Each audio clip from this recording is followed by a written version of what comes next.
So, what happens when the kookiest, creepiest, most charmingly oddball family in cinematic history decides to hit the road? Chaos, laughter, and a whole lot of campy charm. The Addams Family 2, directed by Greg Tiernan and Conrad Vernon, drops us right back into the cobweb-covered world of America's most adorably macabre clan. With an all-star voice cast that includes Charlize Theron as the elegant yet eerie Morticia, Oscar Isaac as the suavely spooky Gomez, and the incomparable Bette Midler as Grandma, this sequel to the 2019 animated reboot arrives with high expectations and a trunk full of dark humor. Released on October 1, 2021, the film once again blends the family-friendly charm of animation with the Addams' signature gothic flair. The genre is a triple threat: comedy, animation, and family, perfect for spooky season popcorn nights. What makes this entry even more exciting? The Addams don't stay trapped in their mansion. Nope. This time, they go on a road trip. Yes, you read that right. America's most famously morbid family takes to the highways in a haunted camper.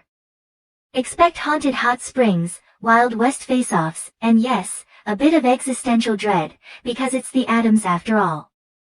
Online, the buzz was instant. TikTok got flooded with Wednesday dance challenges, while fans on Twitter raved about Lurch's unexpected musical moment. No spoilers, promise. Facebook groups were popping with comparisons to the original 90s films, and YouTube exploded with fan edits, reaction videos, and even cosplay tutorials. The Addams may be stuck in time, but clearly, their fandom knows how to go viral. No spoilers, but here's the scoop. The Addams are beginning to feel a little, well, distant. Especially Wednesday, who's dealing with a bit of a gothic teen identity crisis. To bring the family closer, Gomez decides it's time for a good old-fashioned family road trip. What could go wrong, right? Armed with nothing but a possessed RV and a questionable itinerary, the Addams hit the open road. Their journey takes them from one iconic American destination to another, think ghost towns, biker bars, and glittering casinos, with hilariously eerie results at every turn. Meanwhile, a mysterious figure is hot on their trail, claiming Wednesday might not actually be an Addams. Gasp. Insert thunderclap here. As the family navigates through these oddball situations and unexpected detours, they must band together to protect what truly matters, their spooky, unconventional love for one another. Charlize Theron as Morticia is chillingly poised, with every syllable oozing with aristocratic dread. Oscar Isaac as Gomez is a smooth-talking ball of enthusiasm and chaos. He somehow makes creepy romantic sweet and hilarious at the same time. And Bette Midler. That woman was born to voice a mischievous Grandma Addams. Her delivery lands every joke with a deliciously sinister twang. Nick Kroll brings Fester to life with a lovable level of absurdity, and Javon Walton as Pugsley hits that energetic little brother vibe perfectly. The real standout. Chloë Grace Moretz as Wednesday. Her deadpan delivery is iconic. She plays Wednesday like a tiny, brooding philosopher trapped in a teenager's body, and it's hilarious. You can practically hear the sarcasm dripping from her lines. The chemistry between the characters feels authentic, like a real, if not slightly undead, family. The whole ensemble brings charm and nuance to their roles, never falling flat, even when they're literally doing nothing, looking at you, thing. Their direction shines in how the story unfolds, a clever blend of road trip antics and identity mystery. The pacing keeps things tight and bouncy, moving quickly from gag to gag without ever feeling rushed. There's always something visually interesting happening, and the transitions from scene to scene are smooth like Lurch's baritone voice. Tonally, they nail the Addams vibe, gothic but goofy, dark yet delightful. They knew their audience, kids, sure, but also nostalgic adults who grew up with the 90s films and want that same offbeat magic. The world feels richly built, with little background jokes and visual gags tucked into every corner. This isn't just animation slapped together, this is spooky storytelling with a vision. The script is packed with witty one-liners, bizarre observations, and dark humor that never feels inappropriate for a younger audience.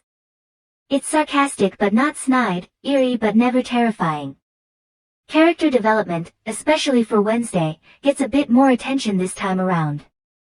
The script lets her emotional arc grow naturally, blending dry wit with moments of surprisingly genuine introspection. There are running jokes that build beautifully over time, a few unexpected twists that keep you guessing, without tipping into spoiler territory, and dialogue that often walks the line between clever and absurd. Animated films don't always get the credit they deserve when it comes to cinematography, but The Addams Family too goes all in on visual flair. The film's camera work, yes, virtual camera work matters, plays with perspective, depth, and color in interesting ways.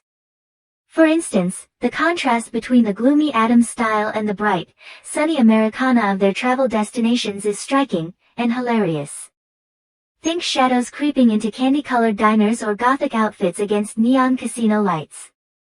They use dynamic angles and camera movement during action sequences to keep things lively, and when things get emotional, the camera slows down and lingers just enough to let it land. The score underlines every quirky moment with plucky strings and theremins galore, giving the film a whimsical yet eerie tone that's totally in line with the Addams brand. But it's not just background music, we get a few standout moments where characters interact with the music itself. And yes, there's a certain scene with Lurch that had the internet screaming, no spoilers, but it's as unexpected as it is unforgettable. There are also a few modern tracks thrown in to appeal to younger audiences, but they blend surprisingly well with the old school vibe. Think of it as Graveyard Groove meets Road Trip Remix. Thing, the sentient hand, is once again a highlight, performing tricks and hijinks that would make a magician jealous. The animation here is smooth, expressive, and downright impressive. CGI in animated films like this plays a crucial role in setting tone and scale, and it's used skillfully to blend the grotesque with the goofy. There's one scene involving a transformation, no spoilers, that's both hilarious and visually stunning. Released in both theaters and on-demand simultaneously, The Addams Family 2 made a bold move in a post-pandemic entertainment landscape. MGM's strategy paid off. Families who weren't ready to return to theaters still got their spooky fix at home. Marketing leaned heavily on social media, TikTok filters, Twitter hashtags, and memeable moments from the trailer helped boost early interest. And the cross-generational appeal meant both kids and parents were talking. At the box office, it pulled in decent numbers given its hybrid release. Critical response was mixed, some critics loved the weirdness, while others wanted more depth. But audiences? They were here for it. The fan ratings soared, especially among younger viewers and nostalgic adults. Whether you're an old-school Addams fan or new to the fold, there's something in here for everyone. It's not flawless, but it is fabulously freaky.